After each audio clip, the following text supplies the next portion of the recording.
नमस्कार, स्वागत है आपका। शुरुआत करते हैं बड़ी खबर के साथ जो ग्रेटर नोएडा से है, जहां पर बदमाशों से मुठभेड़ हो गई है।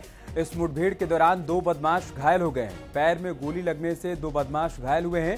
चेन लूट की घटनाओं में शामिल थे बदमाशों के कब्जे से लूट की 7 चेन भी बरामद की गई है। ये बड़ी खबर हम आपको बता रहे हैं ग्रेटर नोएडा से, जहां पर पुलिस और बदमाशों का आमना सामना हुआ है।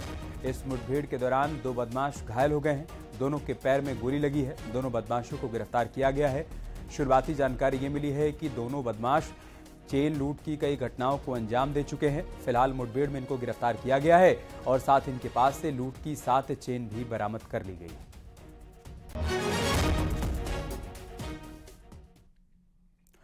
उमेश पाल हत्याकांड में बड़ा खुलासा हुआ है। जिन हथियारों से उमेश पाल और 2 सरकारी गनर की हत्या की गई थी, उन हथियारों की एफएसएल रिपोर्ट आ गई है। इस रिपोर्ट से साफ हो गया है कि जिन हथियारों से उमेश पाल हत्याकांड को अंजाम दिया गया था, वो सब अतीक अहमद के थे। उमेश पाल की हत्या के बाद शूटर्स ने इन हथियारों को अलग अलग जगहों पर बैग में छिपाया था, जिसमें 2 बैग तो पुलिस को मिल गए थे, जबकि तीसरे हथियारों वाले बैग को पुलिस अभी तलाश रही है।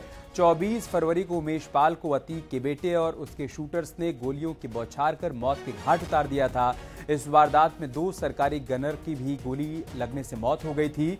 वारदात में माफिया अतीक के बेटे और अतीक के शूटर्स ने विदेशी पिस्टल का इस्तेमाल किया था। उमेश पाल के शरीर और एक गनर के शरीर में जो गोली मिली, वो भी इसी पिस्टल से निकली गोली थी। एफएसएल की रिपोर्ट में इस बात का खुलासा हो गया है। बसपा विधायक राजू पाल हत्याकांड के मुख्य गवाह उमेश पाल थे। अधिवक्ता उमेश पाल और उनकी सुरक्षा में तैनात 2 सरकारी गनर की 24 फरवरी को हत्या कर दी गई थी। इस हत्या में जिस पिस्टल का इस्तेमाल किया था, पुलिस ने उसे जांच के लिए एफएसएल भेजा था।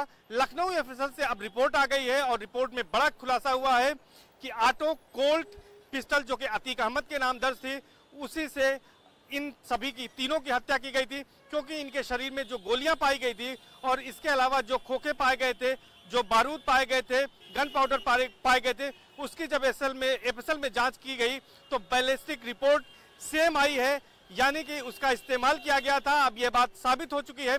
इसके साथ ही साथ अगर बात करें कि उमेश पाल पर पहली गोली विजय चौधरी उर्फ उस्मान ने चलाई थी, जिसे कि पुलिस ने 6 मार्च को इनकाउंटर में कौदियारा थाना क्षेत्र में मार दिया था। उसके साथ भी एक 32 बोर की पिस्टल मिली थी। इसे भी बैलिस्टिक जांच के लिए एफएसएल भेजा गया था। इसकी रिपोर्ट भी आ गई है।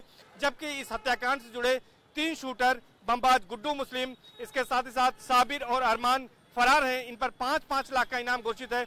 माफिया अतीक अहमद की नामजद पत्नी शाइस्ता परवीन भी फरार है, उस पर 50,000 का इनाम घोषित है। तो यानी पुलिस ने मामले में चार्जशीट दाखिल कर दी है। लेकिन एफएसएल रिपोर्ट आने के बाद अब माना यह जा रहा है कि पुलिस को अपनी विवेचना में मदद मिलेगी और जो अभी भी इसमें आरोपी बचे हैं, उनको इसके जरिए सजा दिलाई जा सकेगी। कैमरा पर्सन संजू मिश्रा के साथ सर्वेश दुबे, न्यूज़ 18 प्रयागराज।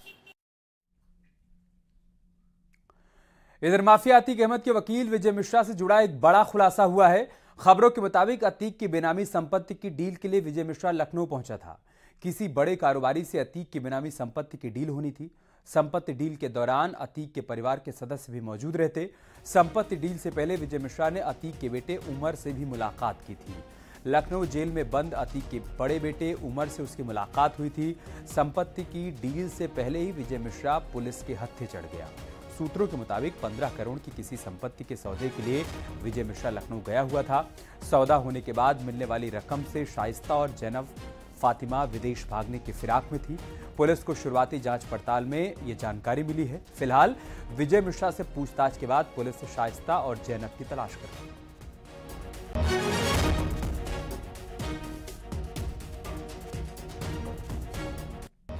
माफिया अतीक अहमद के वकील विजय मिश्रा को शनिवार को प्रयागराज पुलिस ने लखनऊ में हयात रेजेंसी होटल से गिरफ्तार किया था।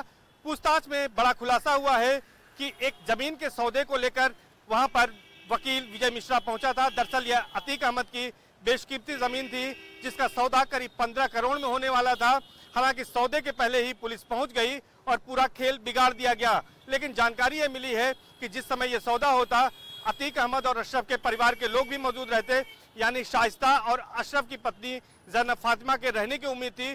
सूत्र ये बता रहे हैं कि इस मामले में इस सौदे से जो पैसे आते, कुछ पैसे विजय मिश्रा खुद अपने पास रखता, बाकी के पैसे शाइस्ता और जैनब फातिमा को दिए जाने थे, जिससे कि शाइस्ता और जैनब फातिमा ने विदेश भागने की फिराक में थी।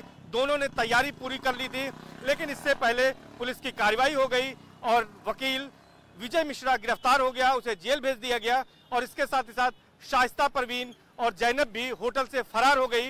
लेकिन अब ये इस बारे में पुलिस लगातार तलाश कर रही है।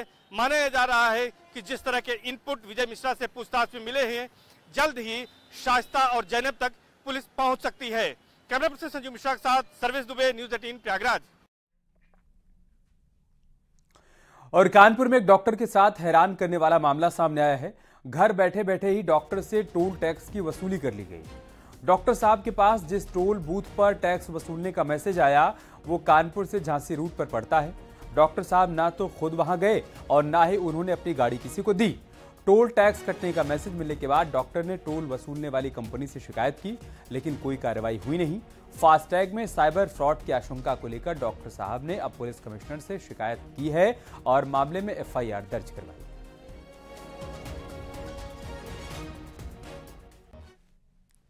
मेरे पास एक मैसेज आया कि 105 रुपये चमारी टोल प्लाजा में कट गया है। मैं हर्षप्रद रहा कि गाड़ी मेरे घर में खड़ी, मैंने वाइफ देखा कि घर में खड़ी है, उसके बावजूद मुझे लगा ऐसा ना चोरी हो गई हो, क्या हुआ, लेकिन गाड़ी तो घर पे खड़ी थी। लेकिन वह मेरे पैसे आ गया 105 रुपये कट गए चमारी टोल प्लाजा में। मैं बहुत परेशान, मैंने फास्टैग को लिखा, एयरटेल को लिखा, लेकिन उनका कोई रिप्लाई अच्छा नहीं आया।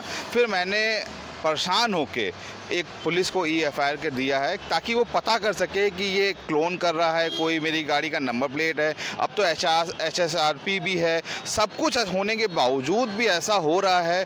टोल प्लाजा में मेरी गाड़ी नंबर नोट होता है और दिखाता है कि मैं वहाँ से गुजरा हूँ और मेरी गाड़ी कानपुर में खड़ी थी। इस संबंध में उन्होंने अभियोग पंजीकृत किया गया है। ये साइबर फ्रॉड है। थाना पुलिस इसमें एक दक्ष विवेचक को नियुक्त करके इस घटना का खुलासा करने में जुटी हुई है। शीघ्र ही हम इस घटना का खुलासा करेंगे और जिसने भी ये फ्रॉड किया है उसके विरुद्ध उचित कार्रवाई की जाएगी। लखनऊ में बारिश के बाद सड़कों पर जलभराव से लोग परेशान हैं। बारिश के बाद लखनऊ में ट्रैफिक व्यवस्था की पोल खुलती हुई दिखाई दे रही है। लखनऊ के टीले वाली मस्जिद, मेडिकल कॉलेज से लेकर हुसैनगंज, चारबाग, हजरतगंज समेत कई जगहों पर भीषण जाम लगा हुआ देखने को मिला।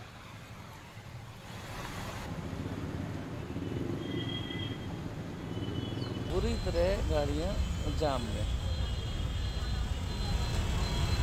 और दूर तक। इधर शाहजहांपुर की पुलिस ने ई रिक्शा गिरोह का भंडाफोड़ किया है। पुलिस ने 3 लुटेरों को गिरफ्तार किया है, जिनके पास से चोरी के 4 ई रिक्शा बरामद किए गए हैं। बताया जा रहा है कि तीनों लुटेरे ई रिक्शा चालकों को नशीला पदार्थ खिलाकर उनसे ई रिक्शा लूट लिया करते थे। ये मामला थाना बंडा इलाके का है।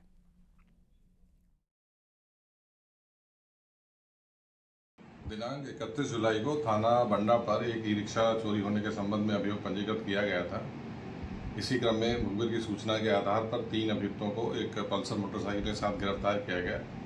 इनकी निशानदेही पर इनके कब्जे से 4 ई रिक्शा जो इनके द्वारा विभिन्न स्थानों से चोरी किए गए थे बरामद किए गए थे। इसमें एक ई रिक्शा इन्होंने सदर बाजार शाहजहांपुर से, एक पोवाया थाना से, एक बीसलपुर पीलीभीत और एक बंडा से चोरी किया था। ये सभी रिक्शा इनसे बरामद हुए। पूछताछ पर इन्होंने बताया कि ये शाम को घूमते थे और कोई रिक्शा वाला जाता था, अकेला जा रहा होता था तो सवारी बनकर बैठ जाते थे और उसे बिस्किट और पेप्सी में नशीला पदार्थ खिलाकर बेहोश कर देते थे।